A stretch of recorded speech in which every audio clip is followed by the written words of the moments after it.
program start with this discussion, Dhamma discussion. The topic is for today discussion is Chuti and Patisandhi. It's very serious topic actually, because a lot of controversial ideas are there. However, in Abhidhamma and in Theravada teaching, Chuti and Patisandhi take a very important place of Buddha's teaching. Chuti means departure, Patisandhi is re-becoming or the new life, start the new life, Patisandhi. I'm very happy today panel, most venerable Dr. Upananda Thero is here. We all know he contributed very much for our program. Today also he take a part of this program, and also Dr.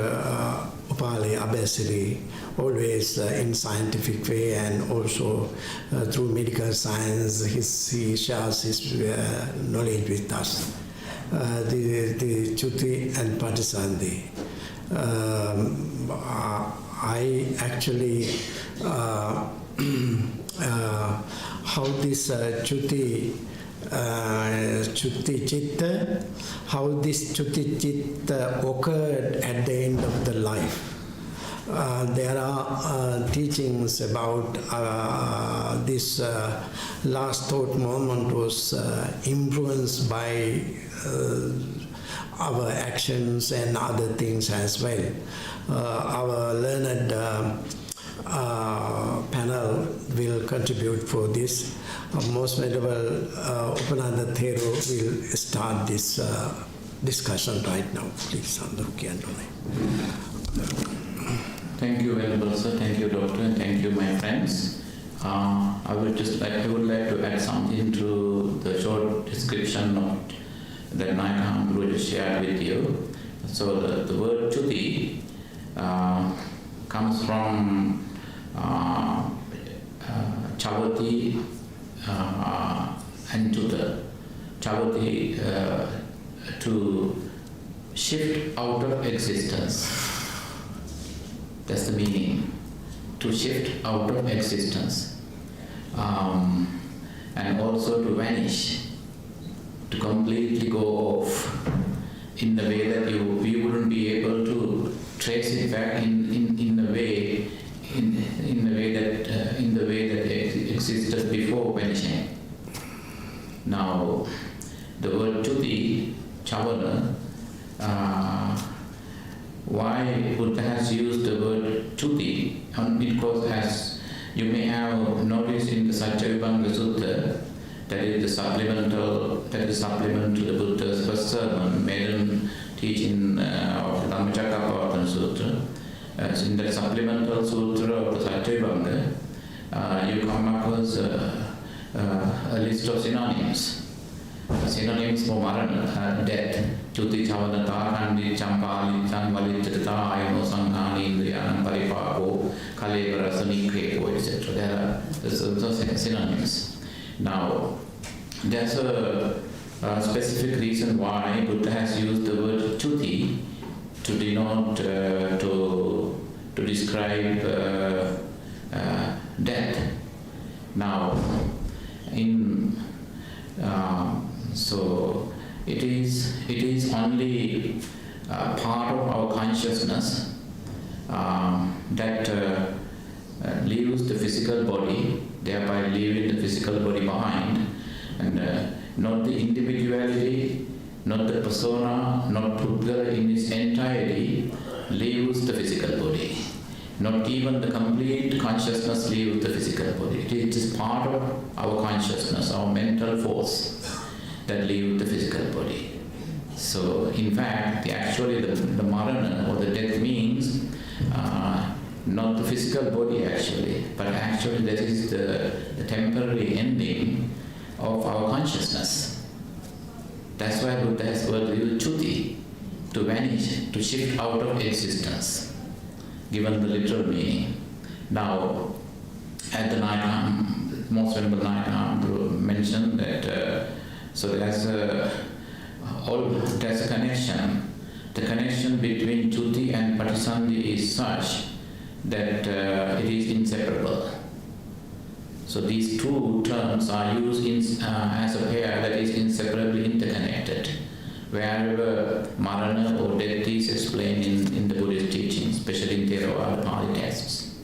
The reason is now Chuti and Patisandhi are the two sides of the same coin.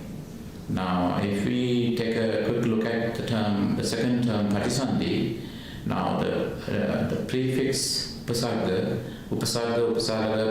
prefix pati in Sanskrit is prati, in Sinhalese is pili, means again. And Sandhi, which is both Pali and Sanskrit and also in Sinhalese, and it occurs in all the Indian languages, means connection. Sandhi means connection, pati means again, reconnection.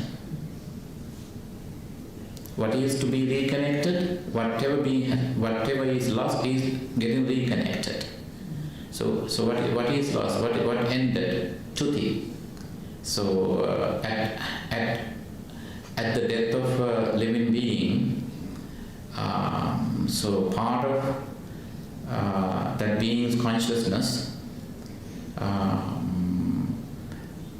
comes out of the body and it goes somewhere in order to immediately create another birth. So, and in creating a different birth, it is the same mental force, that same force of that consciousness that creates a new birth. So that's why Patisandhi means. Once it vanishes and it reconnects. That's the literal meaning of these two words. It vanishes and then it reconnects. Reconnects with what?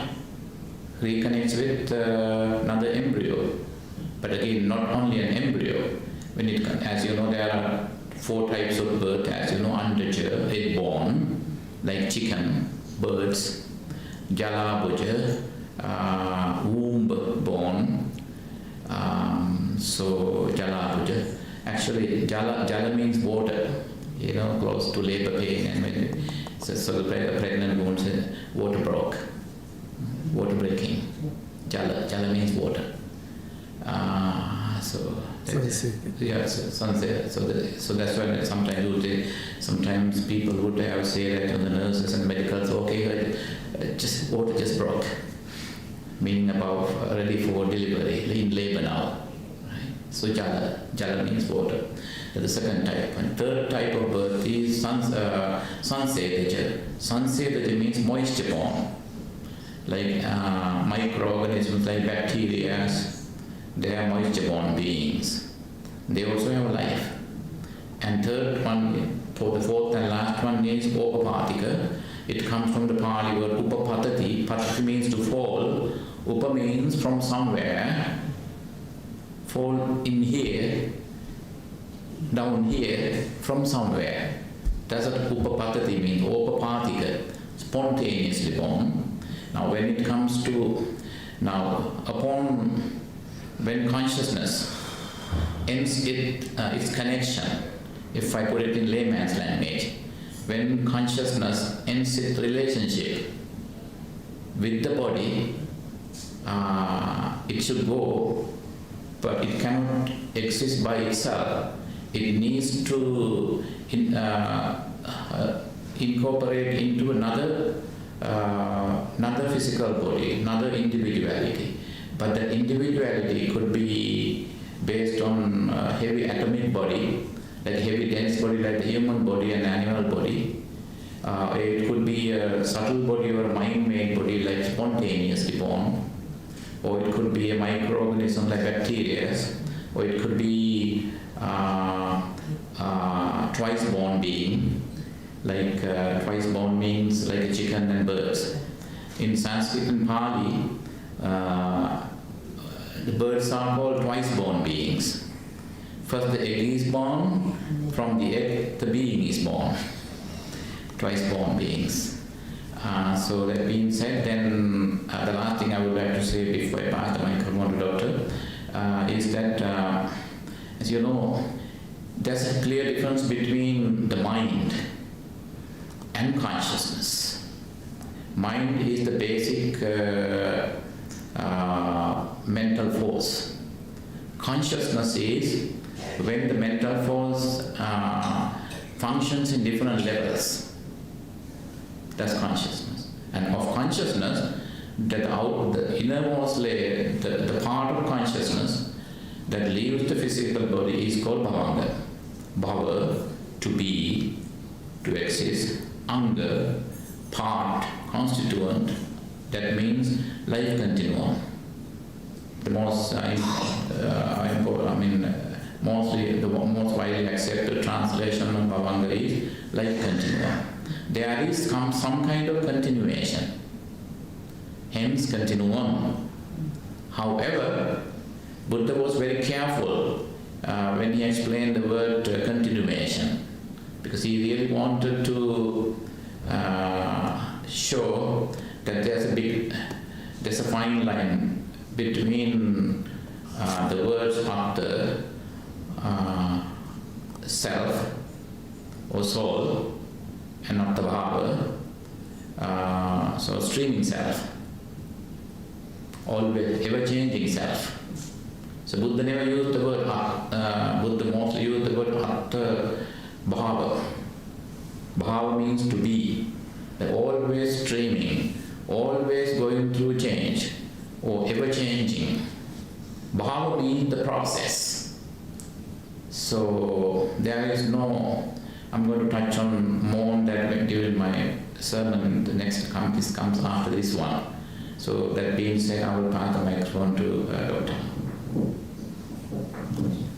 Thank you, Bhante. As Bhante explained, our mind is not something that's going on continuously. Buddha is the first one who said it is made of units. It arises, goes, so it's always like a stream of consciousness units. And now it is accepted even by science. After a philosopher called William James in America, after 2000 years, said mind is not a constant. There is no soul that is constantly there. It is units of what he called Benares, mind units. And now in the textbook it says the first person to identify the mind to be a stream of units is William James, not Buddha. So what Bhante said is the first unit of consciousness that arises in you when you are an embryo in your mother's womb is what is called Patisandhi Citta. That is translated as free-linking consciousness. What is free-linking? It's really free-linking the previous life with the present life. There is controversy when that arises in the embryo. Even in the medical worlds, they are not certain. They say that the neural, what's called the brain, rudimentary brain, takes at least 28 days or 49 days. Between that area, the first consciousness unit arises, they say. It's not at the time of the fertilization of the egg and the sperm that the embryo is conscious. That is why now in the medical world, abortion is, if you don't want a child, abortion is allowed before that consciousness arises. Because when the consciousness arises, you feel pain. Consciousness can, according to Abhidhamma also, consciousness cannot arise without feeling. They are called mental factors. There are 7 mental factors minimum that comes with consciousness.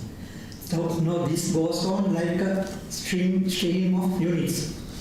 It's like a candle. When a candle burns, it's not one flame from beginning to end. It's a million flames arising and dying. Like that, the mind is also arising and dying.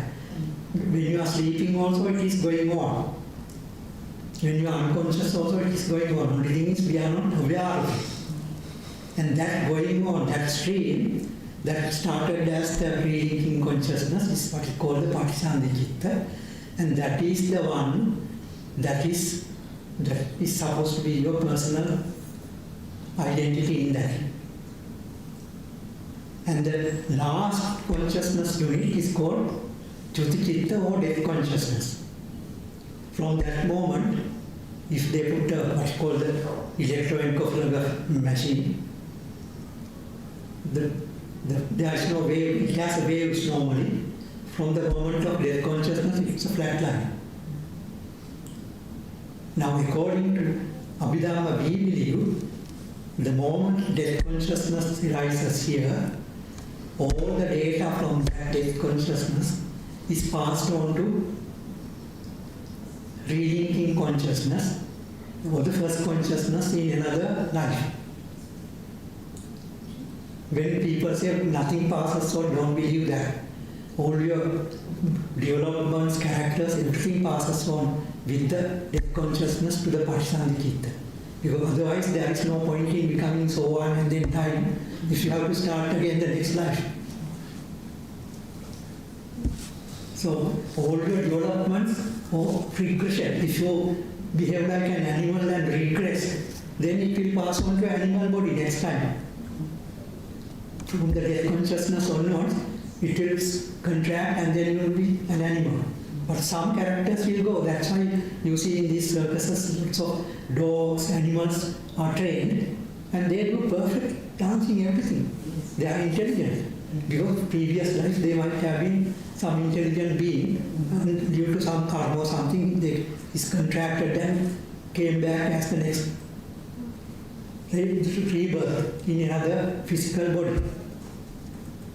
So what we are talking is about the same unit of consciousness that goes from birth to death and again from rebirth to death, like that goes on.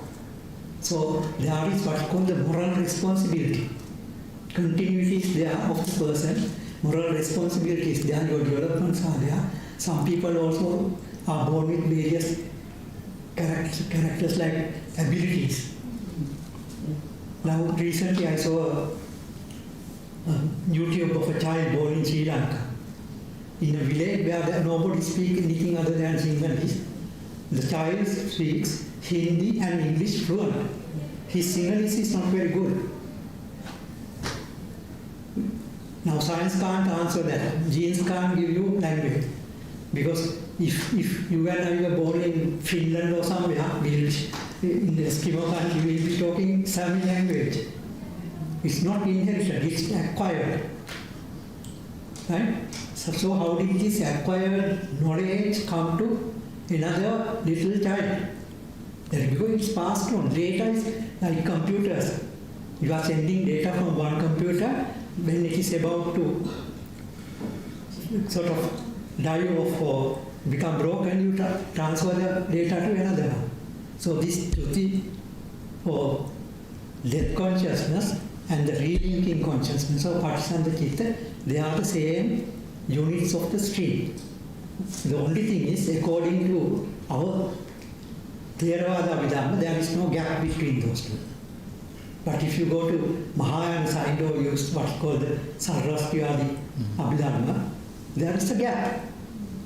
And in that gap, you are not born, but your mind goes as what's called Antarabhava, intermediate condition, or what is Bardo in Tibetan language. And they say, those people, they prepare for this.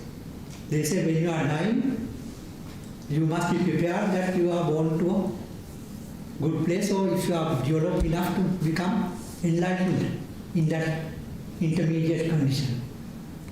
So what we need to do from this explanation is, all the time in between thoughts we are having the life continuum of our basic unit of consciousness. We need to develop that gradually, so that as the last death consciousness, you have a very highly developed consciousness unit which will go and get planted into a highly developed type of animal or whatever body.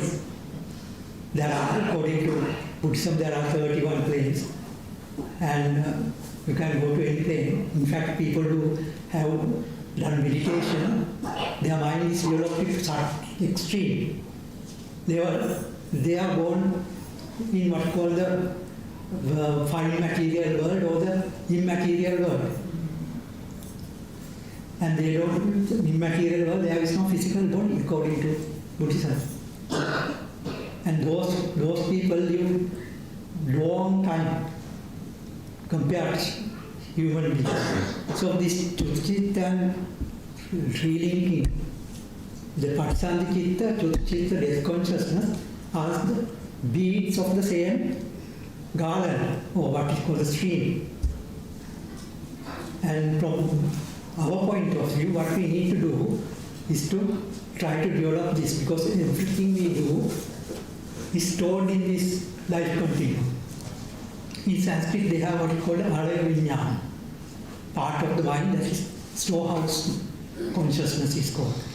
Like that, according to Theravada Buddhism, life continuum is where all your development, all your karma, all your abilities, skills, everything is passed on. Thank you very much. Thank you. Wonderful, wonderful, wonderful. Buddha had two special knowledges regarding this Patisandhi and Chutti Patisandhi Chitta. One is Pubbhe Nivasanussati Jnana, knowledge of the previous existence. And the other one is Chuttupapata Jnana, previous existence of other beings. So therefore, this continuity is connected with that the knowledge of the Buddhas. So as I mentioned, the Chutti Chitta is a product. Certainly we all have Chutti Chitta. Like the last breath of this life, there is the Chutti Chitta exist from this life. So the Chutti Chitta is a product of three. Product means is influenced by karma, nimitti, and gati nimitti. Three forces influence to the Chutti Chitta.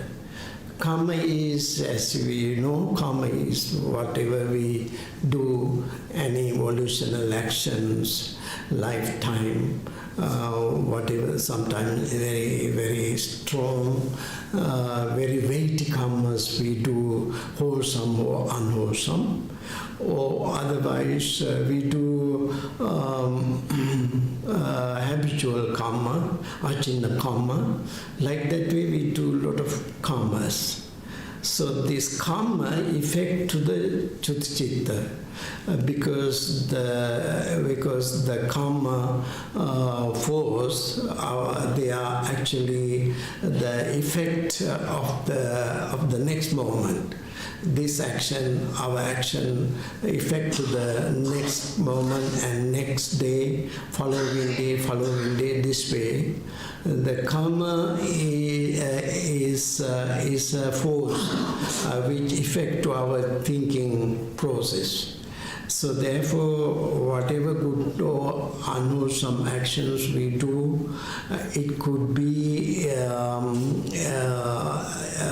behind the Chutti Chitta. Karma nimitti means the signs of the actions. For instance, in analogy it says like a flower basket. If we offer flowers quite often, the Chutti Chitta is being affected, influenced by a flower basket. මල් වාට්‍යයක් වෙන්න පුළුවන්. අපි නිතර මල් පූජා කරන නිසා we often offer flowers. So that action can be effect to the sign, as a sign, the flower basket. In unwholesome way, it says the butcher take the knives, and sometimes knife is the object for the Chuti-Chitta, Kamma Nimitti. Gati Nimitti is the where we are going to be born. For instance, if we right now leave to go to somewhere, the destination come to our mind. I should be there almost, but I am delayed. So like that way the destination come to the mind before we leave. Like that way our next life, there are stories, the next life destination come to the mind before we leave. That is called Gati Nimitti. Gati Nimitti. When wholesome Gati Nimitti, good Gati Nimitti occurred in the last thought moment, Chuti-Chitta, we are very happy. We are very happy people. Something devas have come to take me to heaven, or sometimes in negative way, Mara or Yakhas have come to take me there. Well, like that way we are frightening. This way, Kamma Nimitti and Gati Nimitti influence. If Kamma is not there, Kamma Nimitti. If not Kamma Nimitti, Gati Nimitti. Effect to the Chitta. So, as he said, there is no gap between in Theravada teaching, gap where there is no gap, death and rebirth. But as our doctor said, this Bardo concept in Tibet Buddhism, there is a gap. In Metta Sutta also there is a word, isn't it? Sambhavesiva. When we have to practice metta towards different beings, there is a word Sambhavesiva. Sambhavesiva is being explained, those who are to be born. The translation, those who are to be born. That means someone who is going to be born. We have to develop metta. The Theravada idea only for that. Otherwise, in Abhidhamma, it happened soon after the Chuti-Chitta happened. Then Patisandhi-Chitta effect to the next life. As Bhante said, Andaja Jalavuja Sansedaja. This is depend on the Janaka Kamma. Janaka Kamma? Reproductive. Reproductive Kamma. I think Bhante will say something about that.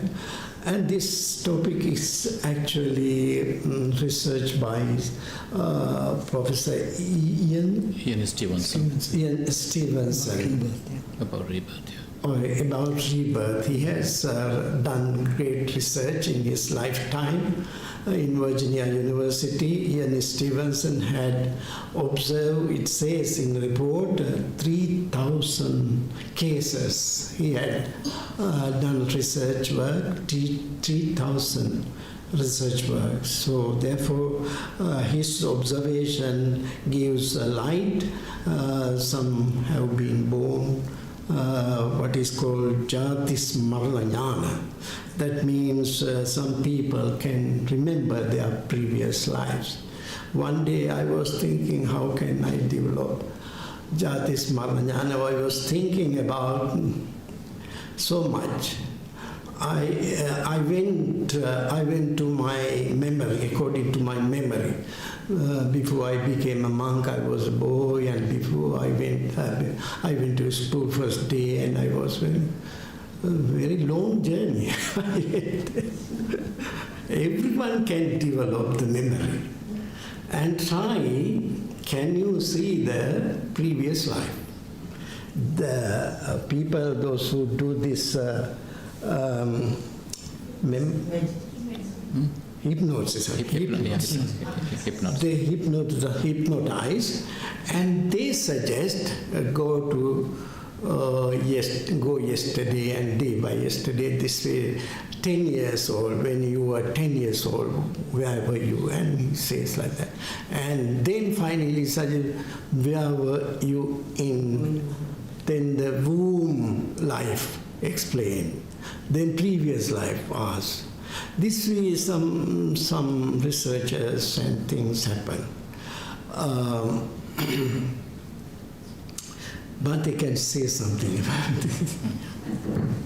Thank you very much, sir. Yes, I know one of my friends, she's a medical expert living in Miami, USA.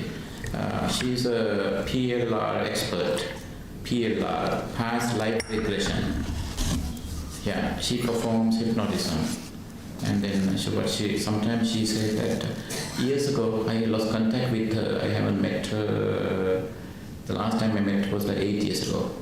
Originally from India, she's well known in Miami area. Now, once she told me a very interesting story of hypnotism. One case of a PLR case, past life regression, is that when she was taking someone back to their past life, at one point the patient got stuck somewhere, unable to talk. That life, he was an elephant. He started making, like all sounds like an elephant. So that they know how to get through that. And they will, it will take some time and slowly suggest, and they would, so the expert would put the patient into an intermediate mental state.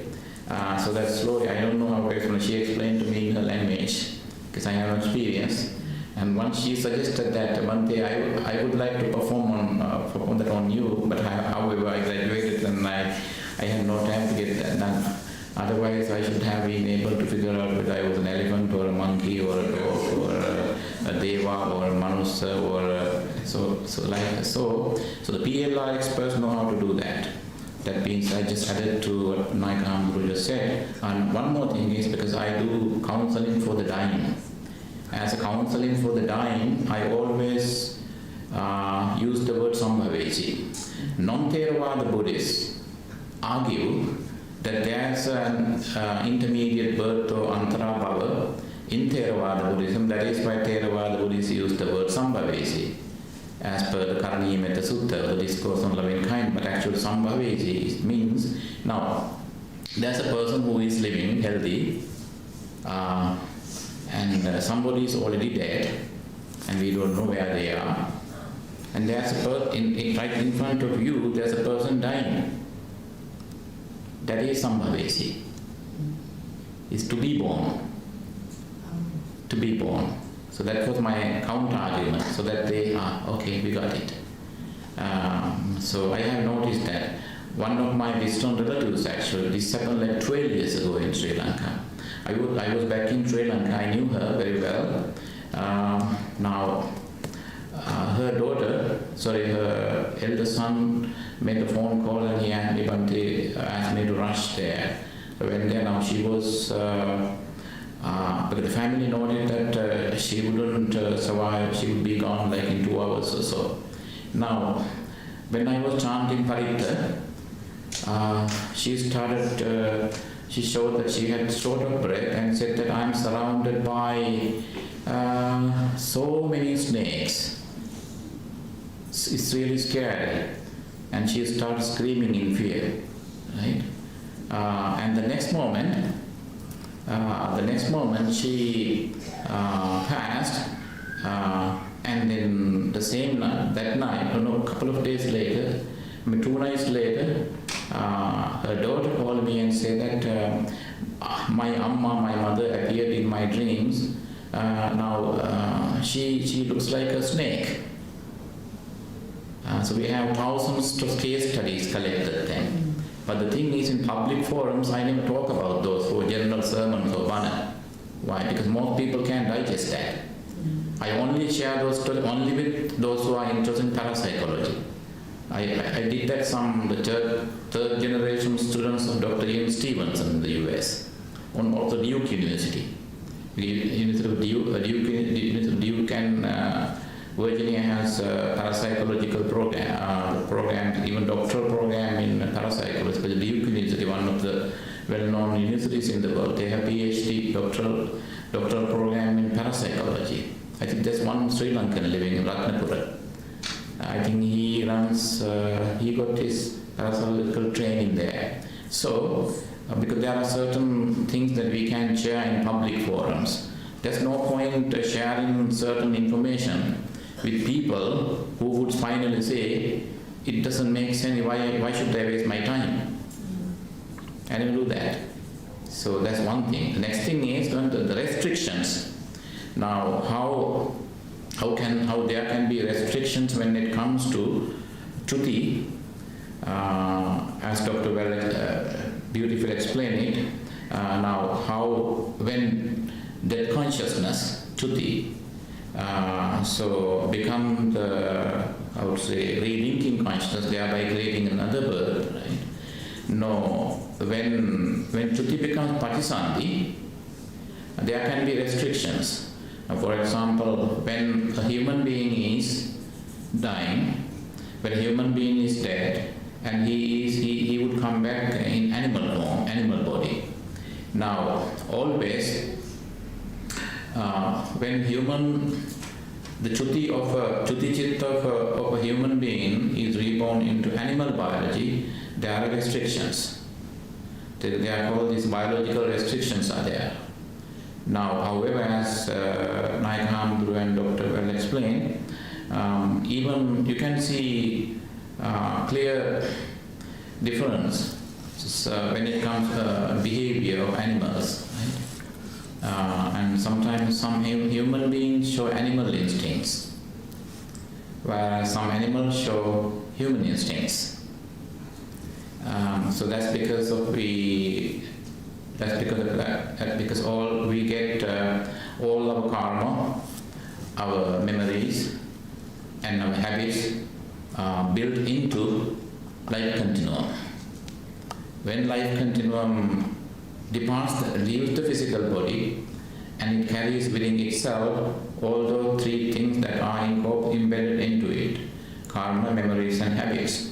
Now, when so after, as you and Dr. will later add to that, according to Fetal Sutra, Kalala Sutra, I think we have discussed that before here somewhere, Kalala Sutra.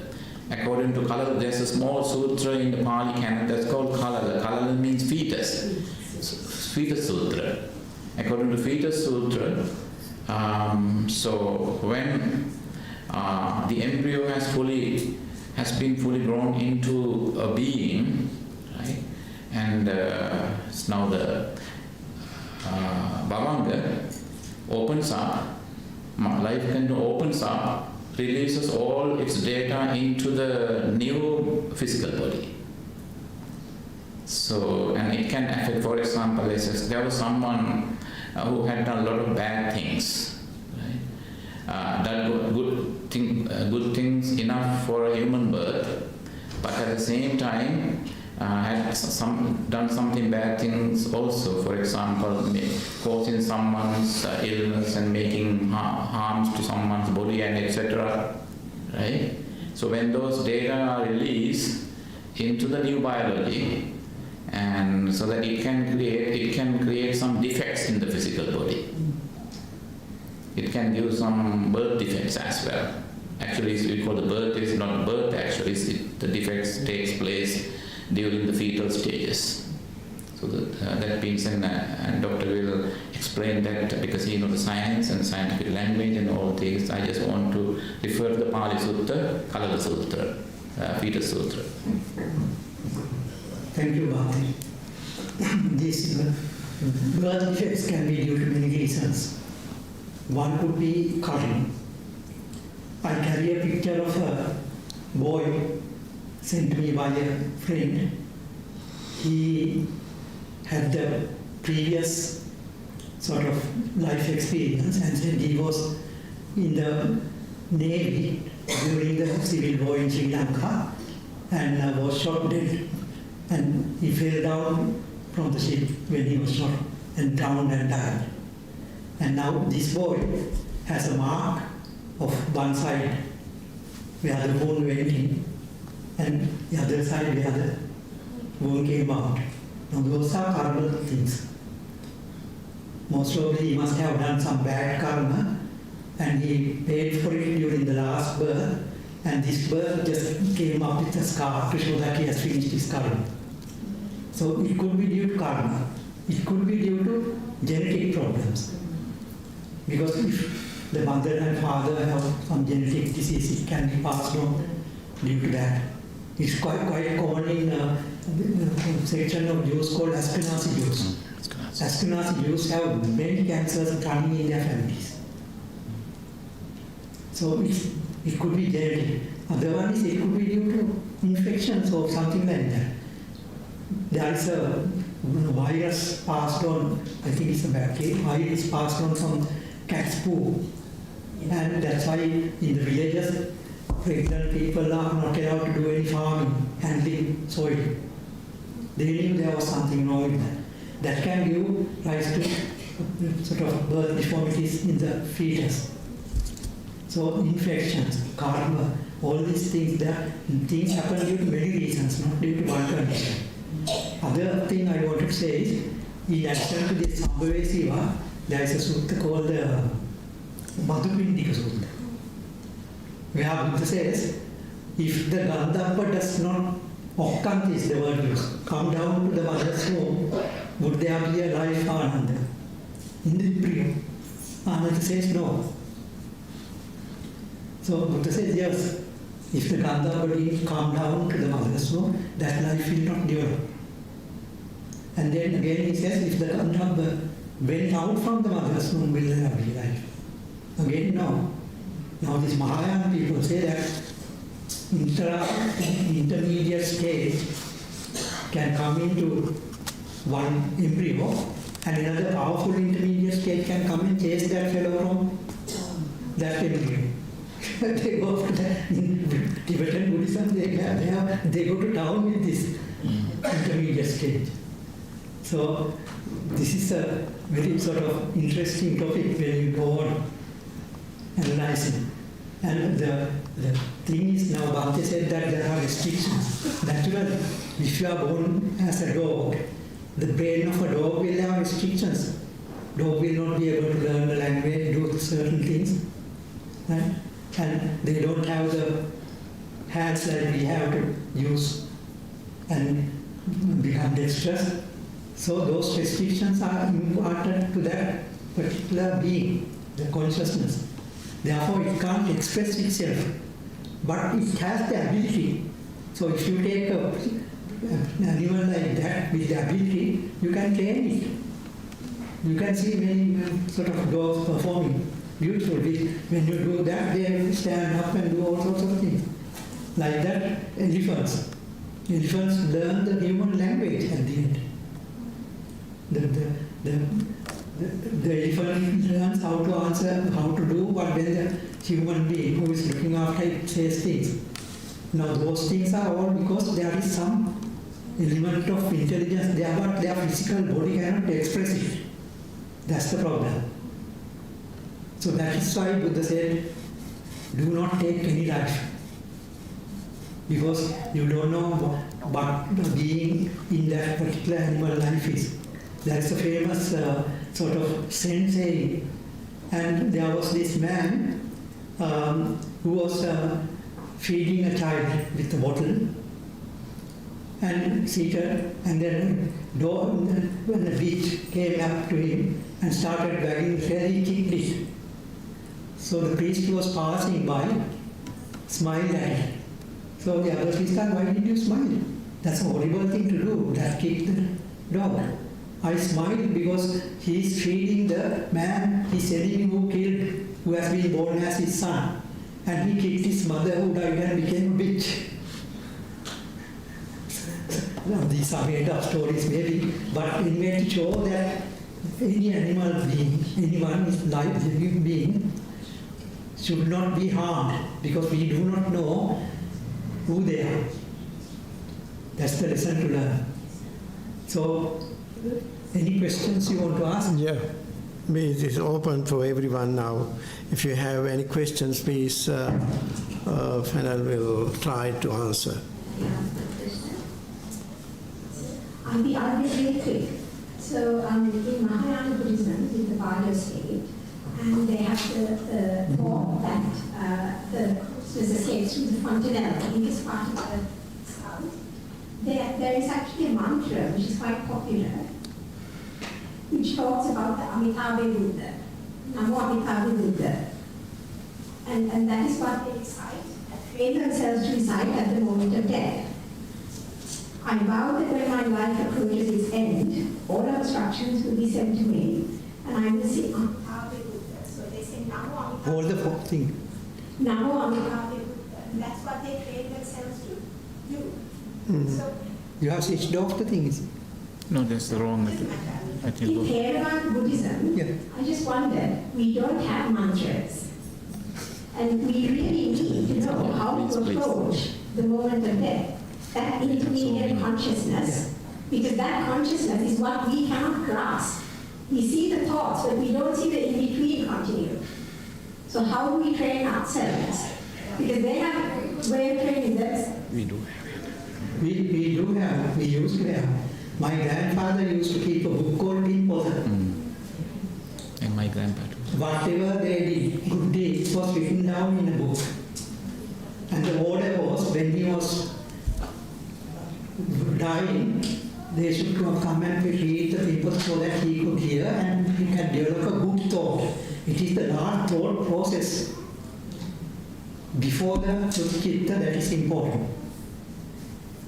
And that thought process, if you have a good thought, it can help you to being born, have a rebirth in a good place. The problem is, even if you have heard the good things and had a very good thought, last moment, if you have lived a horrible life, you will still suffer.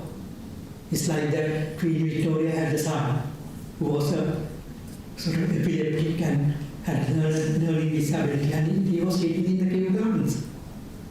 So born to a king's family, but karma comes up. So everything is not decided by this last thought. It can influence the last thought process. Now this, in the villages, they used to have this pink bottle. And my mother, who was the principal of a school, anybody dying in the village, they used to come to 2 o'clock in the night, 4 o'clock in the morning. They come and say, can you come and do something now, so and so is dying. So she used to go and sort of say things, and then the last thing she said was, Sabbapapa Sakaranam, I can still remember Kusala Supasampada, close to the ear. To make, so like that, there are things, some people have Buddha's picture with a lamp lit in front of the dying person. Some people light these sticks, fragrance sticks, like that to give you last thought. That can influence your next birth, but your total karma will decide what will happen to you. Even if you are born to the best family in the whole world, you might have bad karma. That will come back and give you bad results. So it's agreed that it's like the snakes and ladders. If you have a bad thought last moment, you can go and end up in the last place. There are 2 stories that can come to my mind. Mallika Devi is one. She had a bad thought and was born as a some animal for few months or few days. 7 days. 7 days. And then Dhammacakka, when he was dying, people started fanning and he got really angry and became a python or something. Like that, but then that will not be the whole story. The whole story will be what you have done in your life. So that's why you can see some dogs sort of being treated much better than human beings. If they are born, if they are fed to a family, good sort of rich family. They might make May I make a humble suggestion? Now with the changes in organ donation laws, we are all going to be organ donors when we die. And that's a good thought to keep thinking to yourself, that even after death, you may still be of use to someone, somewhere. And it's like, Yes, because not many people know that new law has been done. Even if you are not consented, unless you have my organ should not be given, in this country you will be an organ donor. I registered in 3 countries. According to Abhidhamma, the way I understood it, the function of the Patisandhi Chitta is to reduce the thinking, maintain the Bhavanga Chitta, and reduce the Chutti. And it has the same object as the Patisandhi Chitta. So the Bhavanga, when the Chutti Chitta ends, at the end of that life, the thought that arises just before the Chutti, the way Prabhupada said, either the Gati Nimitta or the Kama Nimitta or the Kama Nimitta, Gati Nimitta or the Kama, one of those act as the Patisandhi Chitta. And also, so if the Chutti Chitta produces the Patisandhi Chitta, we have no escape from samsara. It is the same object of attention that is going to go through the whole of our samsaric journey. So the object of attention is limited to relating consciousness, Bhavanga and the Chutti. That is the end of that power. The next power starts with a new relinking consciousness with a new object. Yes, actually the thing is, to the new relinking consciousness, the karma and most of the achievements are passed on. Otherwise, when you die as a sohan sort of person who has got Sotapatti, right? When you are given relinking to consciousness, that effect, the development will be still there because they will have this what you call the last thought moment, which is suitable for a Sotapatti person. Yeah, but that is not the Chutti. No, it is not Chutti. It is different. It has different mental factors, different type of consciousness. But the stream is continued. The stream is continued, but it stops at the Chutti Chitta. The Chutti Chitta does not continue the stream. That's what I want to say. It is the thought that rises just before the Chutti Chitta, which it is Prabhupada would be having the object as a Atma or Atmanimit or the Gatinit, not the object as the Chutti had. No. Yes, you are right, because I think the doctor refers to what called the domino effect. See, when 1,000 cards arrange, right, when you flip the first one, it keeps falling on the other one and until the last card. So it's so it's always the continuation. Actually, that's a very important key point. Continuation is there, but not the continuation as it is taught in theistic religions. But because it becomes what continues is not the same Chutti or Bhavanga, but the force of it. For example, so the best example is the domino effect. When you arrange 1,000 cards. Now, is it the first card? When the first card falls on the second one, right? Then what happens? The second one falls on the third one. But always the duty of the first one is over when it falls on the second one. Now the force of the first card doesn't affect the third one, but the second one. So actually that was the point that led to a lot of debates over the Buddhist history among different schools. So that is when it comes to most Mahayana types of schools of thought, that they talked about the unbroken continuation of the same thing, which Buddha rejected. If you read Professor Asanga Tilakaratne's book, Nirvana and Ineffability, his PhD thesis at the University of Hawaii, but the language is very difficult of that book. Ineffability. Most of when it comes to explain this, what is called constantly discontinued continuity.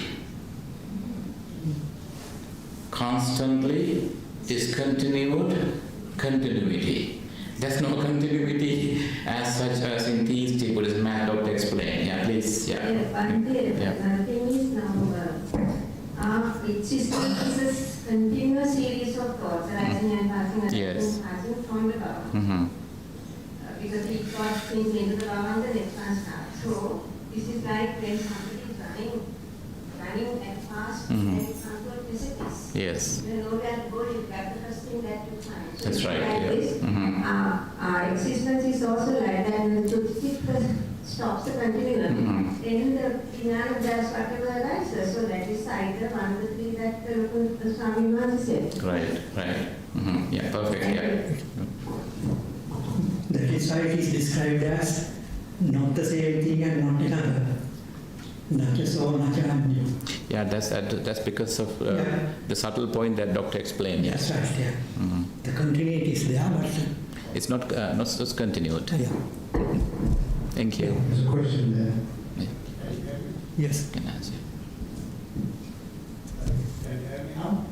yes. Can you hear me? Oh, Yeah. that's better. Thank you. My question of physical death and the persistence of consciousness. We talk about Tibetan Buddhism quite a lot. In Tibetan Buddhism, they believe that in highly attained lamas, consciousness can remain even after someone is certified clinically dead. Just to give an example, I was reading about His Holiness 16th Dhamma. He died in Mount Zion Hospital in 1981, and after his death, he was kept in the hospital bed instead of taken to the morgue at his disciples' request. And every morning and evening, the attending physician, Dr. Leval, used to go and examine him. And what he found was his body remained fresh, there was no decay, no sunken of eyes like in dead bodies, there is no rigor mortis. Now above all, his heart area was warm, rest of the body was cold, but his heart area was warm. It remained like that for 48 hours. After 48 hours, his heart area became cold and the rest of the body also already was cold. And the comment Dr. Levi made was, I do not have any medical explanation for this. And His Holiness Dalai Lama also said, his teacher, he remained in Mahasmati, they call it Mahasmati, for more than 10 days. And usually it is highly active lamas. They tell their disciples, I'm going to die such and such day, and not to disturb me. And they either die, stay in the lotus position, or lying on the right side of the body. I was just wondering, in Theravada Buddhism, do we have similar concept? Thank you. Yes. There is what we call the cessation of consciousness, or what we call the Sanya Veda is an Nirodha, or Nirodha Samapati. Those are two slightly different conditions, where the mind becomes very still. There is no feeling, no perception, and the mind has almost stopped. That is a very, very highly developed stage. After meditation and develop what you call the immaterial jhana stages, then you can make your mind finer and finer and finer till you come to a stage where there is hardly any feeling, no perception. Neva sanya, ana sanya. And after that, they come to what you call the sanya vedita nirodha. And even some of the Arahants and Buddha could practice that. Only thing is there is a difference between the people who have developed to that stage and Nirodha Samapatti. Nirodha Samapatti, although the mind has sort of almost stopped, there is some awareness of the situation. Because this was a question asked by Venerable Ananda from Buddha. He said people have this what you call the sensation of feeling and perception. And is there a difference when you go into this? Buddha said yes, and he walked away. And he had to go and ask Sariputta. Sariputta said yes, I have been there. It is that when we go into that state, we still have some sort of awareness. And that's why it's called Nirodha Samapatti. It is in Anguttara Nikaya, I think. And so that can be explained like that. Cessation of the sort of mind for a short period. Thank you. I'll look at and the other question is in same Tibetan tradition, they have got a rainbow particles. Yeah, they have what you call the bardo thing, you know. No. Bardo is completely different. Yeah. Rainbow body is when it is high in lamas, Yeah. they tell your disciples Yeah. not to toss them or disturb them, at least for 1 week. Well, I have to study that part of it. That's what I think. Thank you very much. Thank you. Amrutari Vita, which we studied, can you just repeat? Where can I look at from consciousness? Yeah, it's in Abhidhamma books. It's called Nirodha Samapatti, cessation of consciousness. Is it in Bhikshu Bodhi's? No, in Bhikkhu Bodhi's book, yeah. Yeah. Thank you. We now conclude the discussion. Can I ask just one question, please? Now supposing somebody dies of a car accident, or you say some kind of accident on the road, and he dies, what will the last thought be? It will be fear, I feel. Very difficult to say. According to the books, even a fly that is killed has so many thought moments before it dies. And according to Abhidharma, you don't have what you call whole full consciousness series going on.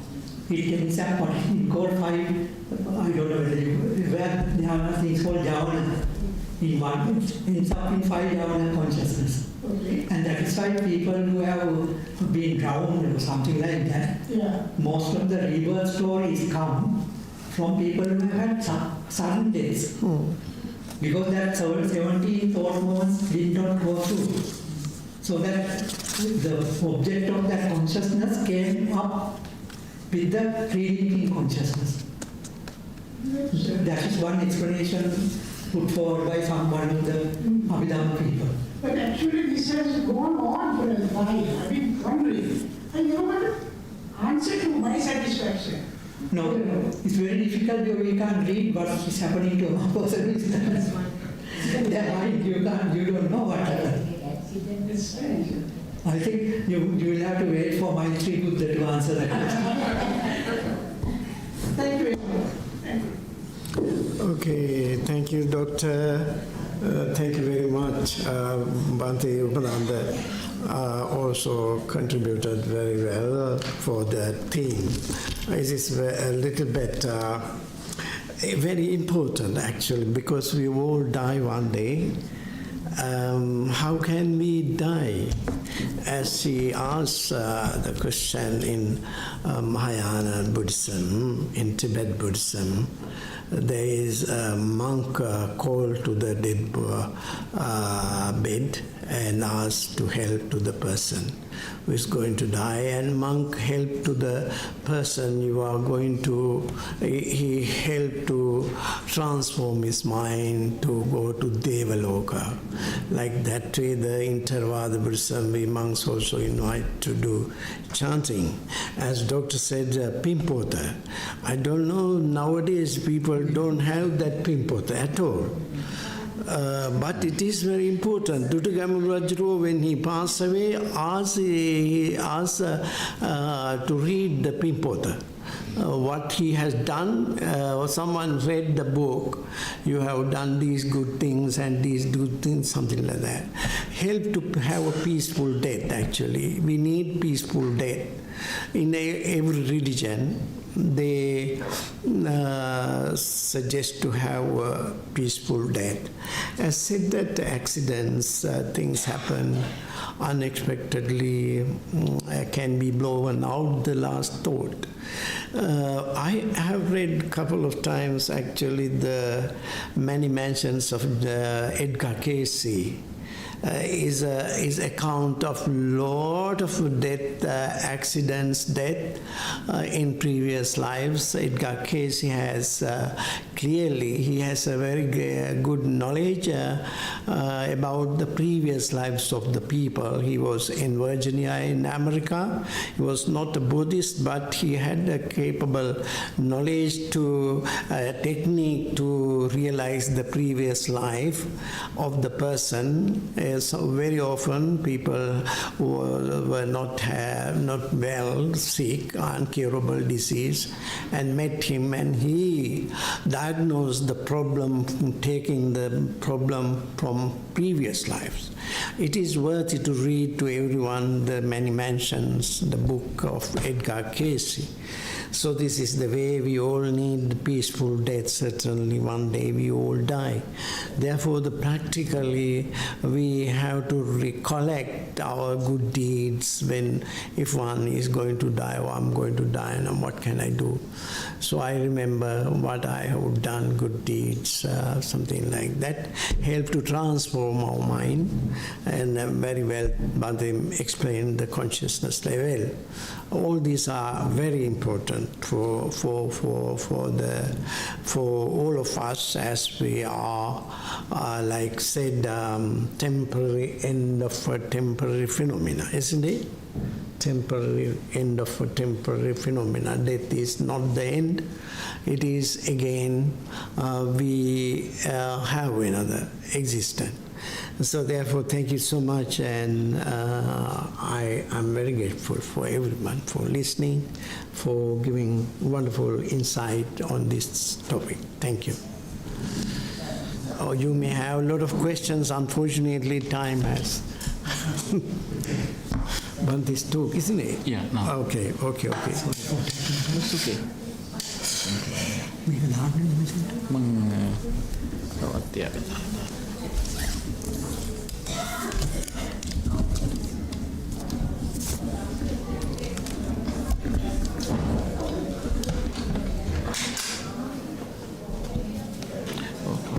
Hold it.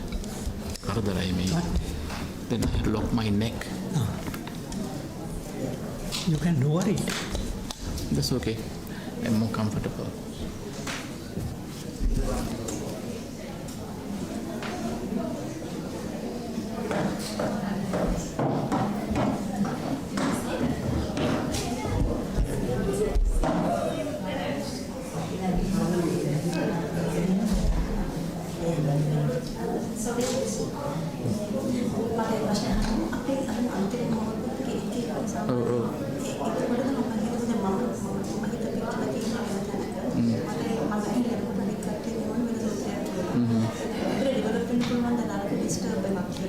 ඉතින් මෙහෙමනේ අර මැරෙන කෙනාට කියන්න බැරි හින්දා අර කටියට කරන්න දෙන්න තියෙන ඒක හොඳ හිතින් කරන්නේ. හැබැයි අපි ඒක ඩෙවලොප් කරලා දෙනවා නෑ ඒක අපි අරක ඩෙවලොප් කරලා තියෙනවා ඒක ප්‍රශ්නේ නම් අර කනෙක්ටඩ් නේ. ඒකට අර කෙනෙක් ශ්‍රද්ධාව වෙනවා. එතන බ්‍රේක් වෙන්න පුළුවන්. ඩිස්ටර්බ් වෙලා ඒකත් හොඳයි කියලා හිතෙනවා. ඒකත් හොඳයි මේකයි. Yeah.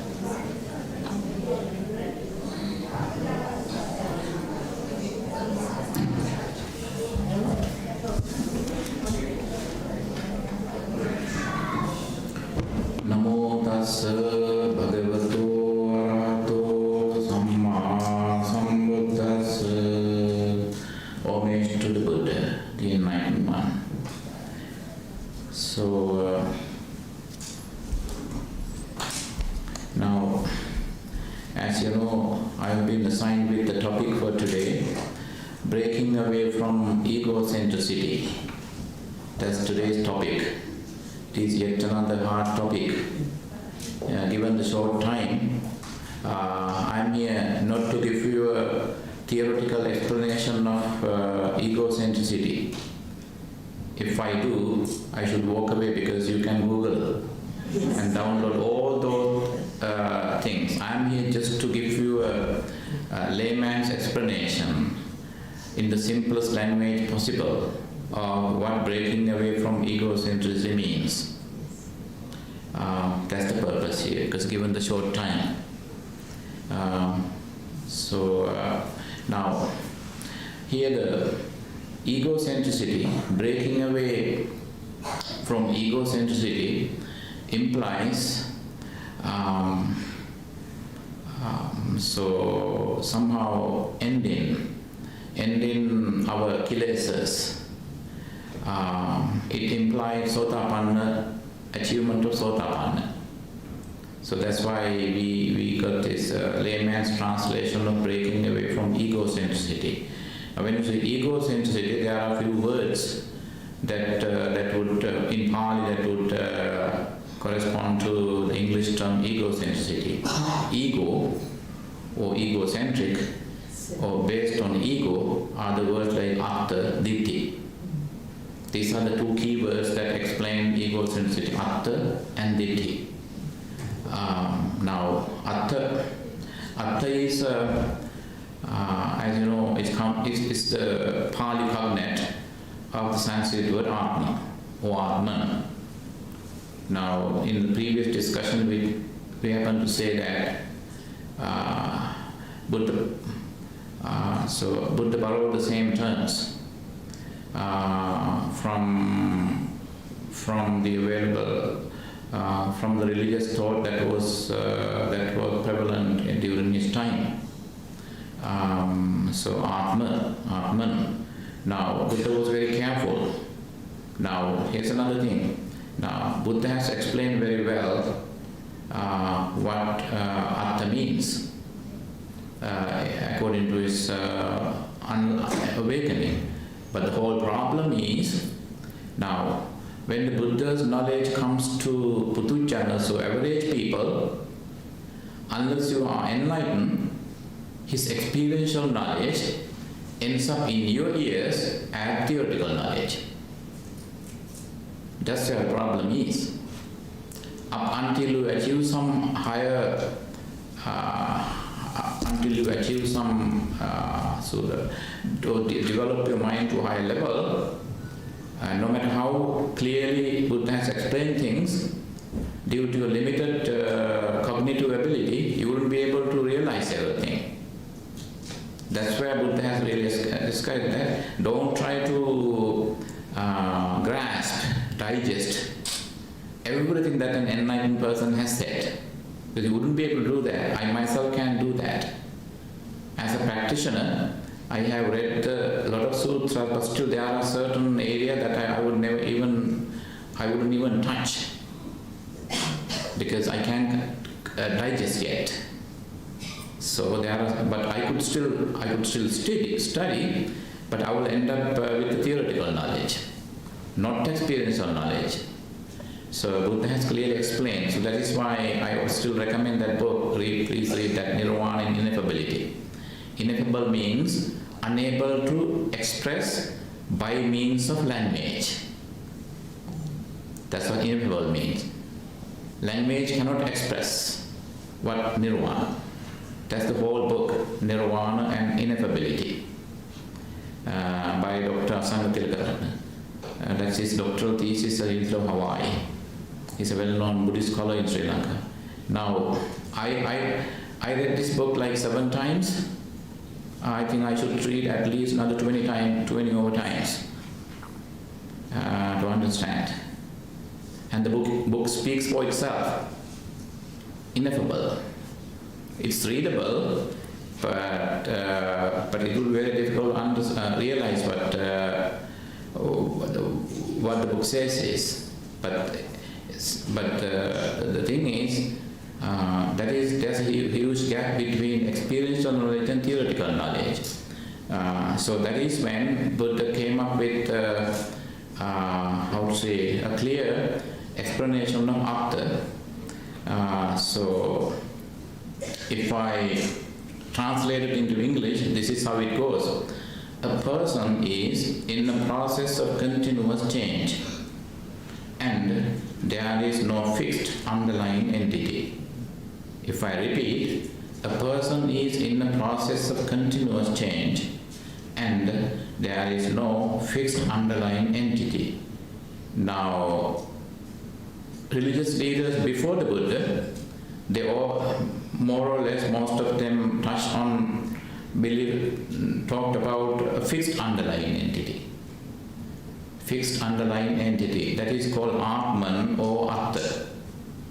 Now, instead of continuation, actually, thank you, Doctor, you explained that very well during the previous discussion. So there is no continuation. If there is something continuous, it is not a continuation of something fixed. It's not a fixed entity that continues. What continues is the change. So that's the word that Buddha has used. Continuously, continuous change, continuously changing. The Pali word is paticca samuppanna. Paticca samuppanna. Paticca samuppanna atta bhava. Continuously changing atta bhava. If you want to call Atman or Atta, the direct translation is soul. You could call that. But provided that you understand that it doesn't mean Atman as taught in other religions, but as Buddha has taught. There is continuation. What is the continuation? That's the change. That's the key word. That's the key word here in this sermon. What is continuous? Change. So if I refer to the domino effect, as she also explained that. Actually, she added the most very important point to the discussion. So now, during this short sermon, now I'm going to talk about 9 or 10 factors. You might wonder, because sometimes when I came up with the topic that I suggested that I talk about, breaking away from egocentricity, how to break away? That's the question. We need to break away, but there should be a way to do that. And there are different ways to break away from egocentricity or attabhava ditthi. Now, first we understand, it's better to first take a look at Pena Sutra. Pena Sutra is a special, very small sutra from Samyutta Nikaya. In the Pena Sutra, Buddha says, Maricikupama Sanya. Maricikupama Sanya. Marici is mirage. Perception is like a mirage. In that small little sutra, Buddha talks about the 5 aggregates, or the Panchakhandhas, the 5 aggregates. I'm not going to touch on that. Because you have so far listened to, at least, everyone should have listened at least 25 sermons on Panchakhandha. At least 25. So there's no point in talking about that. So, now, Marici, Sanya, according to that little sutra, or the Pena Sutra, that's called the Sutra on Bubbles or Forms. That Buddha explained. In that sutra, Buddha metaphorically explains. Buddha gives a metaphorical explanation of each aggregate of the Panchakhandha, 5 aggregates. When it comes to perception, Sanya, Buddha calls Sanya a mirage. Hence, Maricikupama Sanya, perception is like a mirage. Now, as you know, Sanya is a key concept in the Buddha's teachings. Now, it has different meaning. Usually, the general translation is perception. And it also has other translations, like literal translations, it means sign. Another another beautiful translation is embedded message. I love that. I always like layman's. I always prefer layman's translation to classical, established, widely accepted traditional translations. Some traditional translations are misleading too.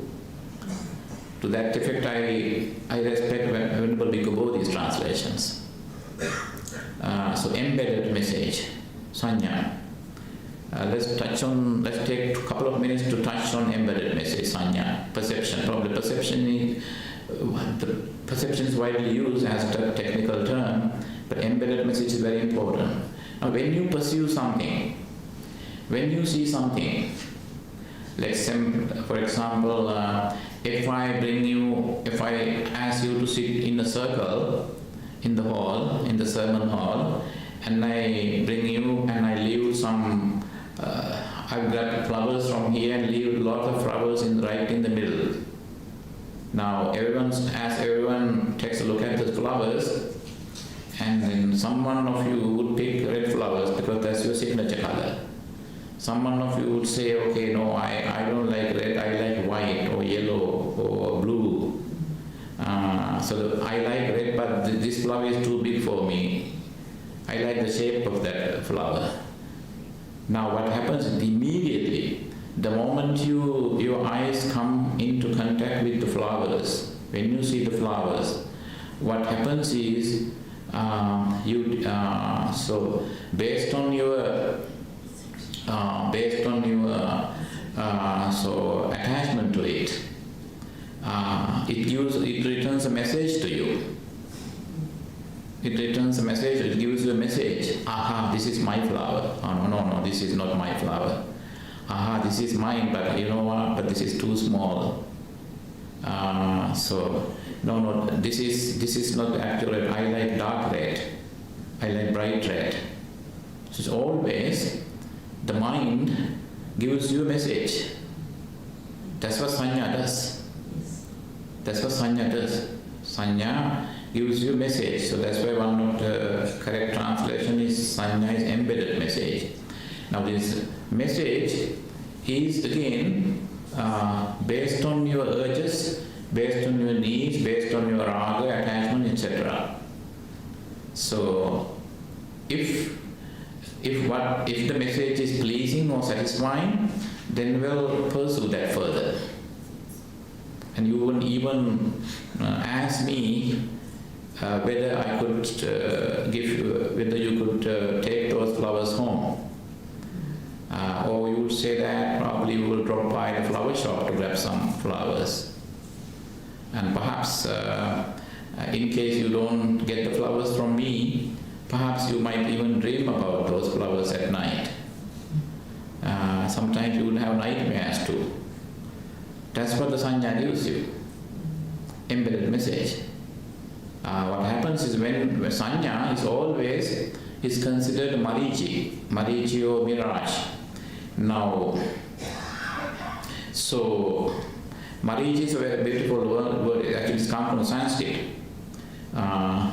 There's a beautiful Brahminical story of Marici. According to classical Hinduism, but it's always difficult to define Hinduism. Vedic religion, Vedism, Brahminism, Hinduism, there are different levels of Indian religion. That's the mainstream religion of India. It is so complex to the fact that even Buddhism is absorbed, is being called an offshoot of Hinduism. Yes and no. So according to Devi Bhagavata Purana, according to it's one of the Puranas. Puranas are part of the Hindu Vedic, so the Hindu texts. It's a scripture. According to Devi Bhagavata Purana, on the chapter on the Devi Yajna, Marici is one of the mind-born sons of Brahma. Mind-born sons of Brahma, according to Devi Bhagavata Purana. You may have already noticed that when you compare Buddhism and Hinduism or Buddhism and Brahmanism or the Vedic religion, that's the better word, Vedic. So Vedic religion. Now, what is cosmic becomes internalized and cognitive in Buddhism. Repeat, what is mostly considered cosmic, theistic, becomes internalized and cognitive in Buddhism. Like in Vedic religion, nirvana, samsara, they are interconnected with Brahman, whereas nirvana is totally internalized in Buddhism, which is a cognitive process. Now, I was deeply touched by the Devi Bhagavata Purana when I studied Marichi. Now, so Marichi is one of the mind-born sons of Brahma. Now, it's a son of Brahma, but Marichi doesn't have a physical body. He's a mental being. See how beautiful it is, the connection between Marichi and Devi Bhagavata Purana and Buddhism. According to Buddhism too, Marichi is a perception, means it's mind-born. It's not real. We create it for ourselves. Like the son of Brahma. But the connection is in the now. See, Brahma is the creator, according to Vedic religion, the Brahmanism or Hinduism. So I have to say all these words because there's no clear definition of Hinduism. Some people say that religion of India that is based on Brahma. So according to that, the mainstream religion of India, now, so the Brahman is the creator, and he has created so many things. One of the things that Brahma created is one of his sons. But that son has no physical form. It only has a mental form. And that mental form is absorbed into the Buddha's teaching, and Buddha says that we create a mental form of our own so-called existence. We create our own existence within Marichi. So that means it's based on sanya, perception. So that is when Marichi is perception like a mirage.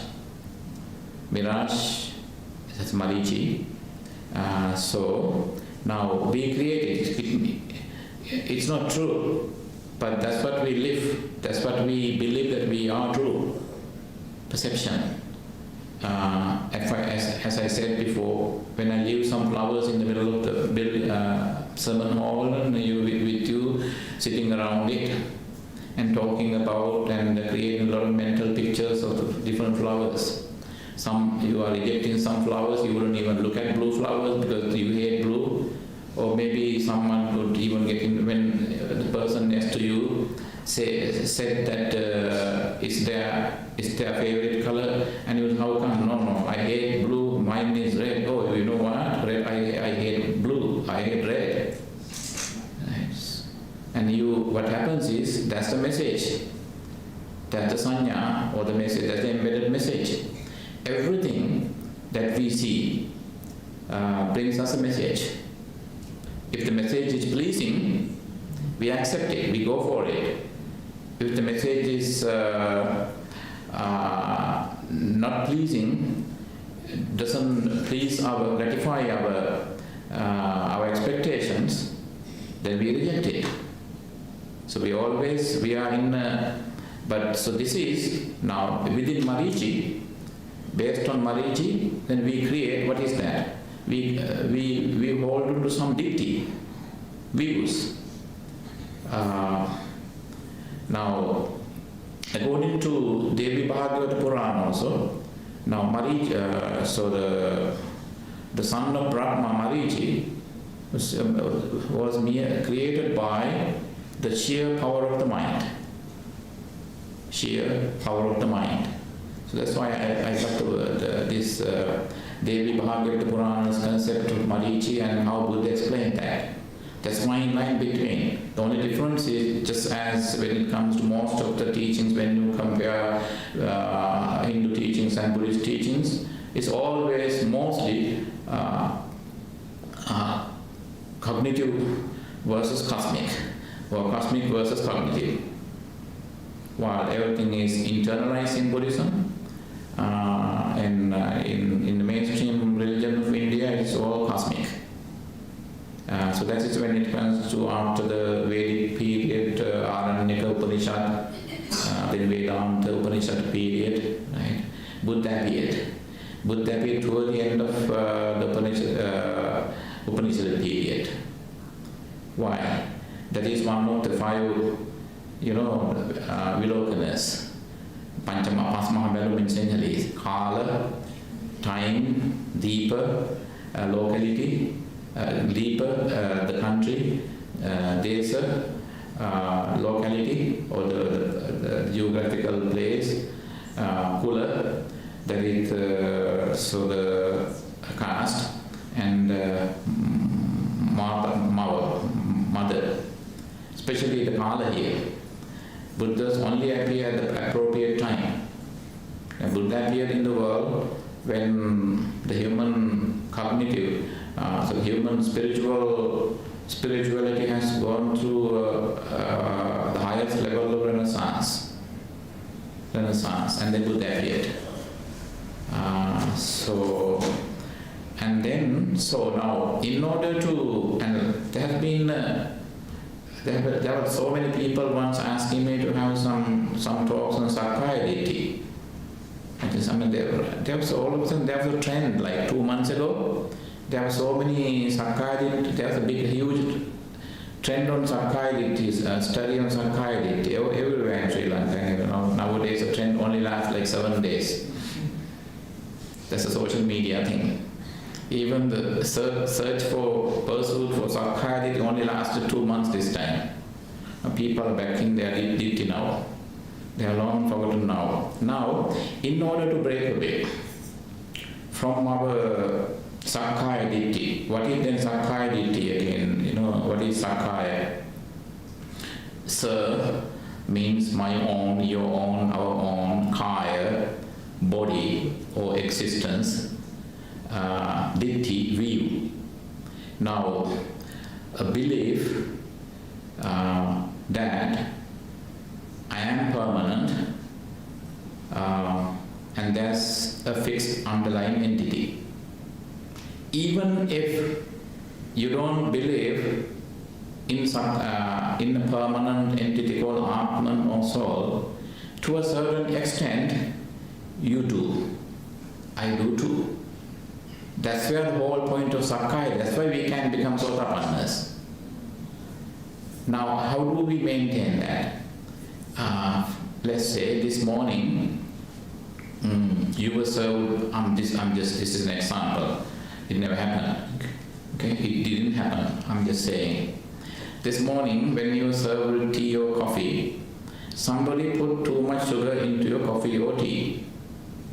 Or you love sugar but you never got any sugar. What happened to you?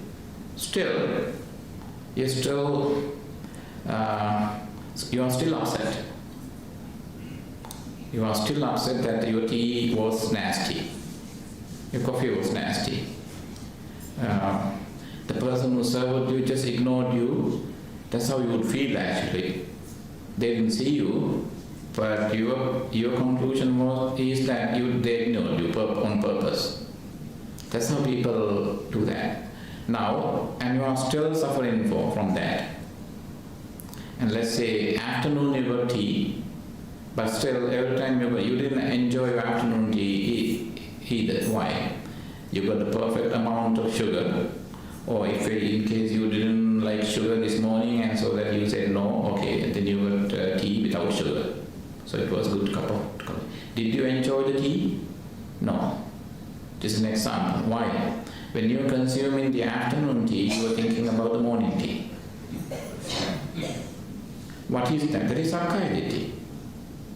Based on your sanya of the morning tea, so you have continuously relived in that sanya probably like millions of times.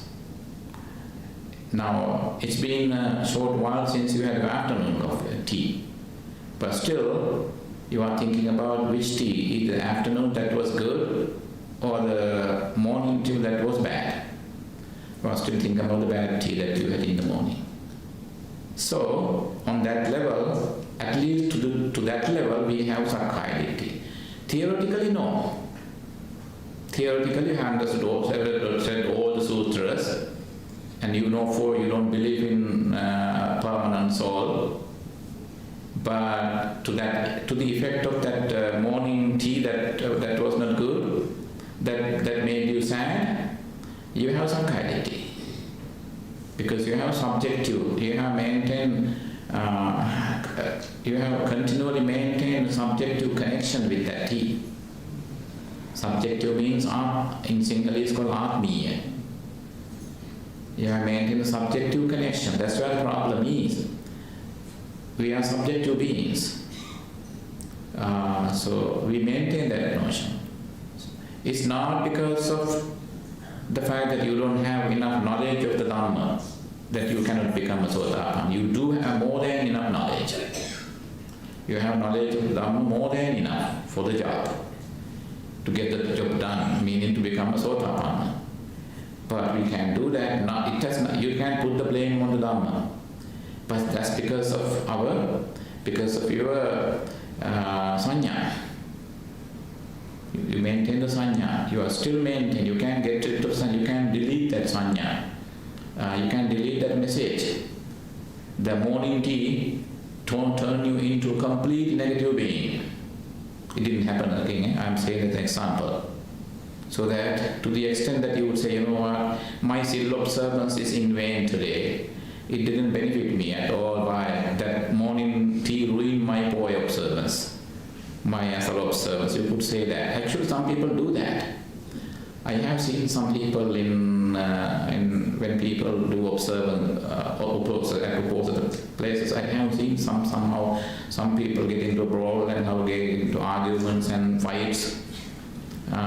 Sometimes. Another thing is, in case you don't like salt, right? Somebody has put too much salt into a certain dish, right? And so that if you are still thinking about that salty stuff, what's happening to you? Now, you got further away from Sotapanna state because of salt.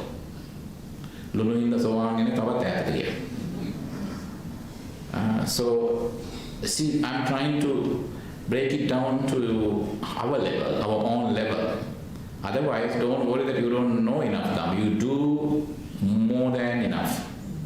But the thing is, we need to practice, sanya in a different way. Now, at that point, how to break away is by practicing the dasa sanya, 10 sanyas. So, 10 sanyas occur in different places of the canon. The most popular place that you would always see is the Girimananda Sutta.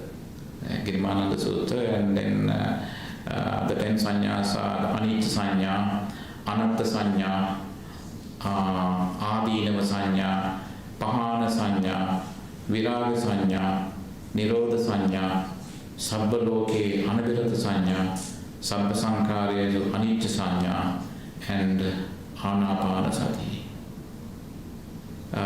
These are the 10. Girimananda, personally speaking, Girimananda Sutta is one of my favorite sutras. To me, it's a perfect psychological guide. Girimananda Sutra. Within the Girimananda Sutra, you can, if you know the Girimananda Sutra, you can become a self-healer. You can heal your own illnesses, your own emotional disturbances if you know the meaning of Girimananda Sutta. Now, what Buddha has said is, Buddha recommends that you have to, and you know in Girimananda Sutta. So when you practice Girimananda Sutta, you can transform your ditti-oriented perception into your subjective sanya into an objective one. subjective sanya into an objective one. So the first one is anicca sanya, the perception of inconstancy. Inconstancy. Now everyone needs anicca. It's nature. Anicca. Nature means nitya in Sanskrit, meaning constant or permanent. Now, in our day-to-day lives, whatever we do, in our expectation is that constancy. We want the things to exist in a way that bring us satisfaction, gratification. But when it doesn't happen, we become sad. Now, nothing in the world is, there's no constancy when it comes to things. Things are not permanent, things don't exist in the way we want them to exist. So anicca sanya is, now how to apply this one? Right? There are two ways to do it. This is the way to practice anicca sanya. Please don't get me wrong that I'm not going to explain all the, analogies that are well explained in the Dhamma. But I would also like to break it down to the layman's our average level. Now, anicca sanya. If you are still worried, sad about the nasty morning tea, right? Despite the fact that you have meditated several times, listened to Dhamma, and then enjoy the dana, and then the hospitality from the people, from Devi Balika girls today. But still, if you are still worried about the nasty morning tea, so then how to do that? Now, so what we have done is, at least in your subconscious mind, you constantly maintain a sense that a tea must be served with sugar. Right? Or you must get the right amount of sugar. If I go further, the person who served you tea should have been able to put the right amount of sugar. Even if you, let's say, you can't accept that person. Why? Because you asked the person put two teaspoonfuls, and the person had put only 1 or maybe 4. Due to the Sri Lankan way is that the more they love you, they put more sugar. That's the Sri Lankan way. Remember that. If you go to Sri Lanka, how people show their love is, they would put 1 kilo. They will try to put 1 kilo of sugar into your mug. To me, like that, always. I know how many people love me on how much. Here too, people. Sometimes I say that please don't put that much sugar. I'm not taking sugar. Then when I take the first sip, it's really, it's like that I'm now trying sugar with tea. Not tea with sugar. But now there were times I got agitated because of my sakkaya. Why? I had maintained that I drink tea with no sugar, and that's my notion, that's my sanya. When somebody put not just 1 teaspoonful but 4 into my cup and serve, and I take the first sip, it's like killing me. Sometimes you could get agitated so much that you can even develop some grudge or maybe some even vyapada. Vyapada is ill will. Right? I have some people attacking the people with the car, thereby causing some burns. I have seen some people get into a fight based on over this simple thing called a cup of tea. Right? So that's called sakkayaditthi. Every time you fail to stand someone's behavior, you can do two things. Take a break, take a deep breath, and understand you can change people, but you have to change yourself. I can't change them, but I must change myself. So that's how we practice anicca sanya. And things don't happen the way you want them to happen, because there's no nature way. There's no particular fixed way that things should be so as for you to be happy. You can't regulate people. How could we do that? We can't even regulate one of my teachers in Sri Lanka, he used the word regulator in Sinhalese language, purposely to give teach us hard lesson some people, and he would simply say, okay, you have to regulate your mouth now, meaning don't talk anymore like that. Okay, regulate your mouth, regulate your walk, regulate your eating habits and all these things. Now, that's anicca sanya. Consciously or subconsciously we maintain a sense of being permanent in terms of existence. That's why we have difficulty removing our morning existence and to see that this is our afternoon existence. It's two different things. And the next time we should invite our Dr. Amishi. The next time please give a talk. I will explain, because I always respect her. She has remarkable knowledge. So it's gone now. Our morning personality, our morning atta is gone now. But however, we still relive through that. We bring our morning ourselves, our past existence back into life through the nasty morning tea. As a result, you missed another beautiful existence that you had around at lunch. Your existence, your life during the lunch, you missed that. Why? While consuming food, eating the delicious food, good food, actually you weren't, you had no sanya of the food that you were eating. You had the sanya of the nasty tea. Right?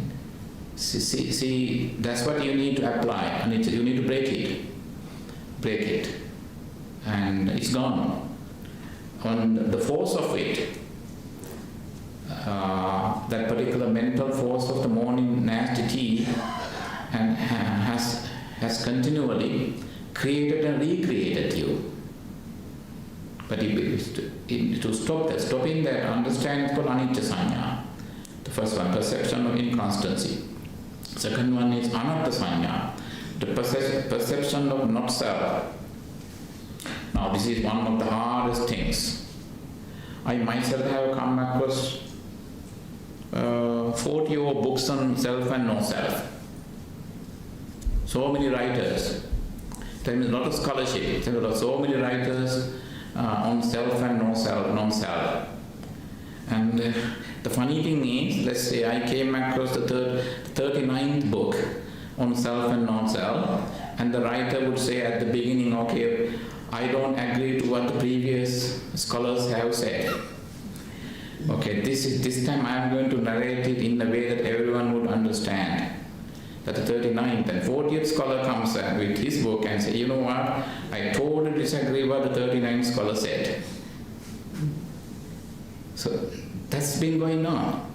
Now, probably you might have listened to sermons on anatta sanya by different teachers, well-known teachers, right? But still, you may not be able to perceive that there is no permanent self.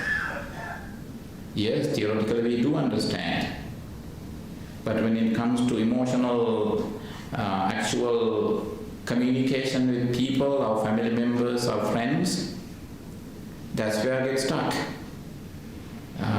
So that's when it's always, again I would try to say, if you really want to break Sakkaya Ditthi, always based on your understanding, in your daily life experience, your experience and your reaction, situations and how you face the situation, and how you reacted to or responded, and what sort of conclusions you made, and then whether those conclusions have a negatively affect or that those conclusions benefit you. That's how to anatta sanya. And we have to stop thinking about where our soul is. Right? Sometimes I have had a lot of dialogues with people from different religious backgrounds who believe in soul. But one thing they would say, when my wife argues with me, when I get defeated by her, when I lose my argument to wife, I will really shame and I feel like hitting her back. And one scholar told me that. But he's expert on Atman and on self and no self. But then I asked him, so even if you are an expert on this philosophy of self and no self, you can stand any philosopher, there's someone you can stand, right? Yes, Bhante, don't tell me that you're going to say my wife. Yes, she is, you can stand her. So that's why it's always we need to, based on our practice on sankharas. Sankhara means our dynamics of experience. Sankhara. Mental formations. Every time what we do is mental formations. Every mental formations we use to reinforce ourselves. We reinforce ourselves for better or worse. Sankharas. Again, the tea, if I explain one word for that morning nasty tea, that's sankhara. You can use hierarchy with sankhara. We are always doing sankharas, nothing but sankhara. It comes from the sankharoti. Sankharoti means, sang means reasons, one or more than based on different reasons or conditions, causes. You create something. That's called sankhara. It is good that if the tea was good this morning, at least it's a good sankhara. Both good and bad sankharas put us in trouble. Why? How? Needless to say that the bad sankhara, negative sankhara puts you in, haunts your mind and keeps you. What about good sankhara? The good sankhara do the same thing. Why? Let's say you got the good tea this morning. What if your afternoon tea was bad? What happened to your good sankhara? Tea sankhara that you created in the morning is got overridden by the afternoon one. Finally, whether something is sukha, good, satisfying, or dukkha, agonizing, you end up in agony. So what happens is, when the bad things happen after the good thing, after a million good things that happen to you, that one bad thing that happened after 1,000 good things can ruin all your happiness. So what happened to those thousands or million things that were good, that you were boast about and you said that's the best things in your life? What happened to you? Nothing. You can put the blame on those good sankharas. Sankharas are bad anyway, but we are talking about the layman's level, on the worldly level here. We are not talking about sankhara on the lokuttara transcendental level here. Because on the worldly level, on the sammuti level, we talk about good and bad. We do believe and we do need good tea. We really need salt and sugar, or we don't take any sugar or salt. That's for sure. And so that this sermon is only based on worldly level, lokiya, sammuti desana, not paramatta desana here. So that's because of when you believe not self means there is no someone, quote unquote, who must only be looking for good tea. There shouldn't be someone. Why? There is no someone like that. But you think that there is who? Yourself, myself. That is because of subjective approach. We think because of a subjective approach. Sorry, but time is almost up. When I said sorry, what happened? It created a bad sanya here? Yes. In good faith. Next one, but I will just quickly go through. Third one is asubha sanya, the perception of unattractiveness. Asubha sanya. Subha means attractive, asubha unattractiveness. Now, always apply this after you have experienced something. Because you are adults here, I can say something. I know one husband, I know many husbands. This particular husband is so nasty that he has no life without, even when his wife walks away, even for a moment, and he would beg her to come back. I mean, please don't leave, I will make you tea and things. But every time, and the husband himself and the wife herself and both told me the same thing, but I can say that every time he made love, and then he would hit her and speak to her in filth. I got to say this straightforward because everyone understands this thing. What happens is, when he has satisfied his raga with his feelings with her wife, partner, now she begin to appear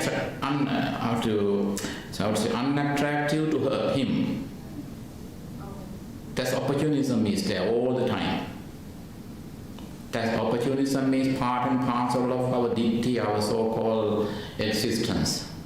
And again, a few hours later, it is the same husband who would look for his most beautiful wife. So that's how it is. Because I come across so many things like in our counseling sessions. That's because, but the thing is, when as a spiritual person, you need to practice asubha sanya, unattractiveness, because some people has the wrong translation of asubha. If subha is pleasing, asubha, literally could be ugly. But actually this is unattractive, does means how to that practice the sanya is that when you see something attractive, right? For example, let's say a plate beautifully arranged, vegetable salad or a fruit salad, beautifully arranged on a plate. When you see that, wow, this is the best thing, is mouth-watering, you say that, right? Now, after, and you eat the whole thing, not the plate, you eat the whole thing, and sometimes you will say that I can even eat the plate. So having enjoyed the whole thing, now you feel full. And then you are getting, somebody is bringing you another plate. And say, no, I can't take it. And then he said, no, you know what, I know you like it. I can say it's on your face, cross your face, but would like to say, no, I say, I'm full now. I know what, but try one, no, I don't have any food. And I told you, raising voice, and slowly, you are angry now. You are already angry.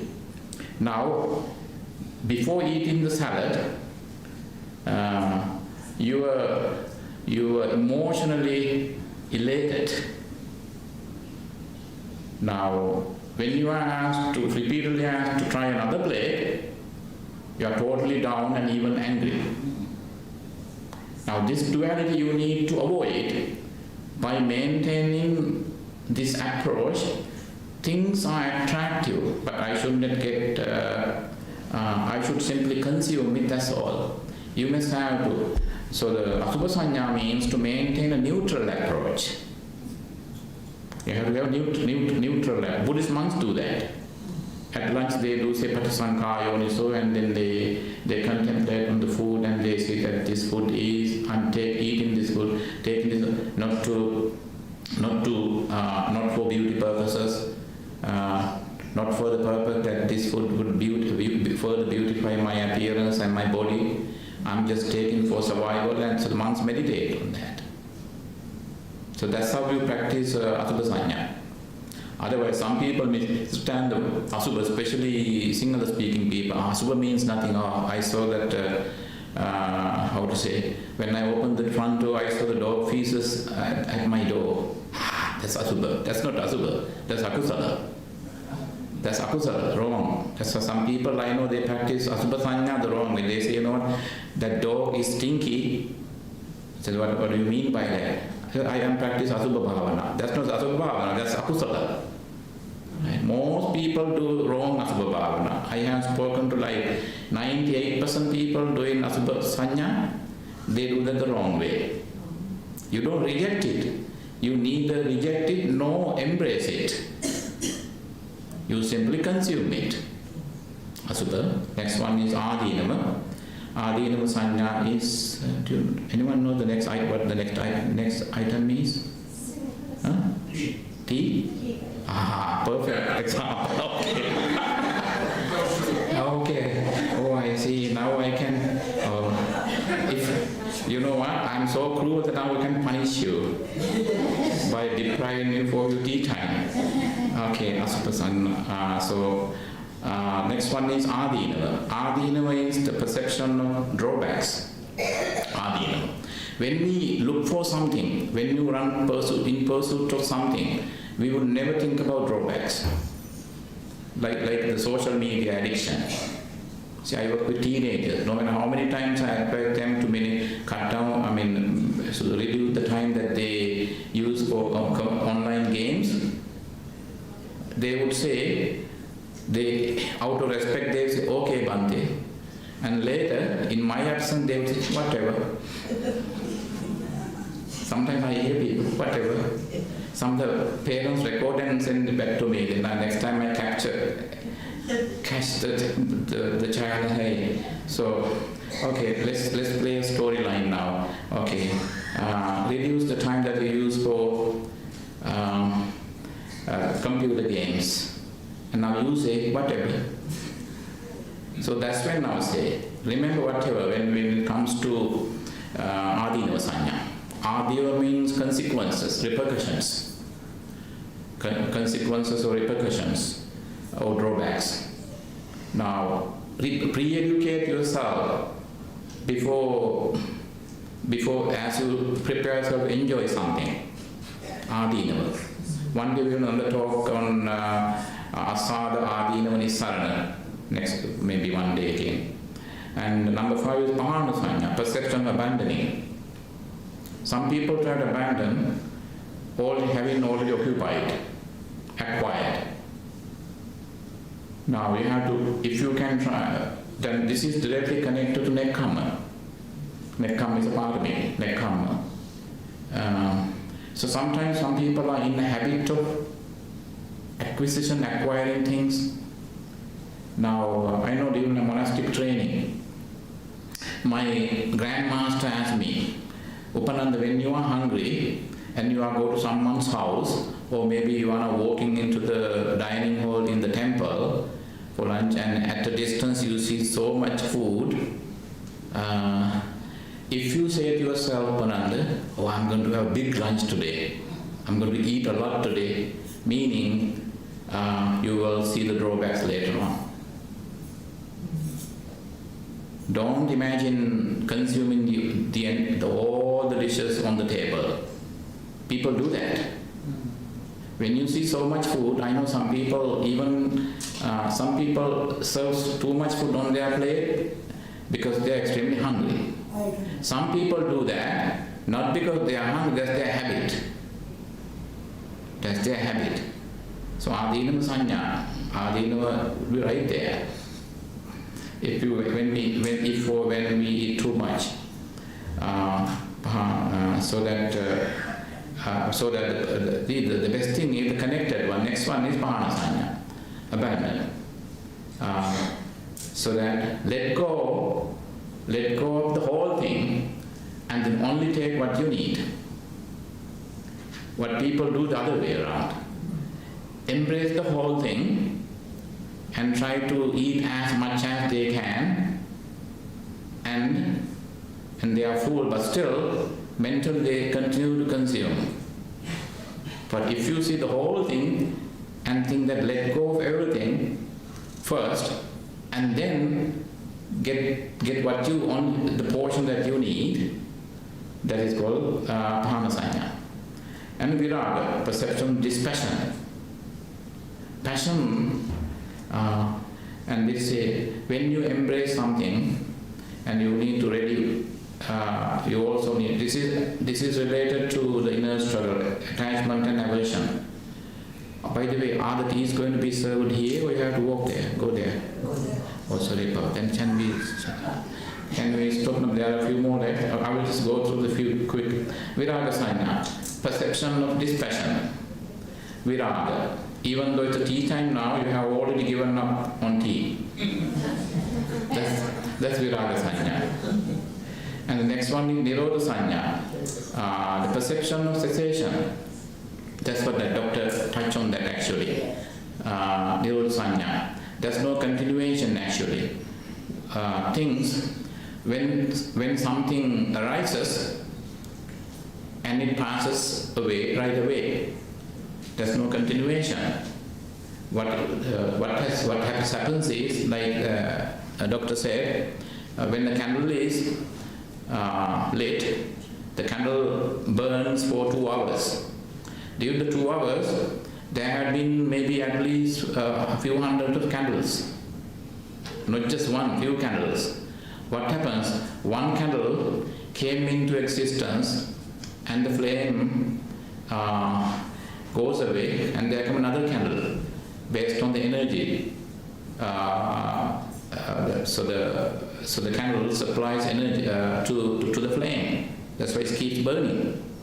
Now, Nirodha Sanya is, don't maintain that, okay, it's been a long day, today I am tired. And to make it worse, the morning tea was nasty. Okay, let the morning tea go. It's over, right? That's called Nirodha Sanya. Next one is Sabbaloki Anagrata Sanya, the perception of distaste for everything in the world. But most people have misunderstood this teaching. This is not running away from the world. While facing the world, you see your limits. You see your limit as Sabbaloki Anabhirata. Anabhirata means na abhirata. Abhirata means taste. Anabhirata means distaste. So that the intent, and the last one is Sabba Sankharesu Anitya Sanya, the perception of the undesirability of all fabrications. Now this is the hardest one. Now you might have seen, starting for the first sanya is simpler. When it comes to the number 9, Sabbaloke Anabhirata Sanya, you must have a deep understanding, deep level of meditation and experience to let go of everything. Because if you will quickly look around, you could see the clock, a computer, lights and flags, people, Buddha statue and the stupa, microphone, myself and all these things, right?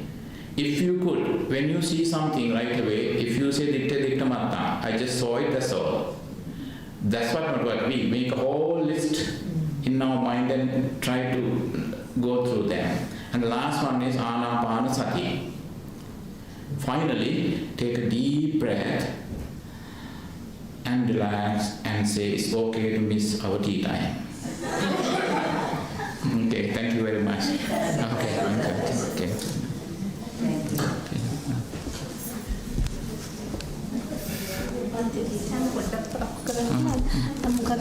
The thing is, you know what? I took revenge. Because I lost 10 minutes earlier. See, I got it now 10 minutes. I'm just joking. නිරෝධ සංඥාවට පස්සේ මොකක්ද? නිරෝධ නිරෝධ සංඥාවට පස්සේ perception සබ්බලෝකේ අනබිරත සංඥා. අනබිරත සංඥා. අනබිරත සංඥා. සබ්බ සංඛාරේසු අනිච්ච සංඥා. අනිච්ච සංඥා. සබ්බ සංඛාරේසු අනිච්ච සංඥා. ඔය පැය 3ක්වත් යනවා මේ වෙලා මදි ඔය කියන්නේ. At least 3 hours. අපි දෙන්නම හાર્ට් මේ වලට යනවා. අනේ ඕකේ. මගේ යාළුවෙක් සුනිතා. අපි දෙන්නම එකම කන්සල්ටන්ට් ගාවට යනවා එකම වෙලාවට. හොඳයි. අපි හම්තරනේ මෙයාට හොඳයි. කියන්න.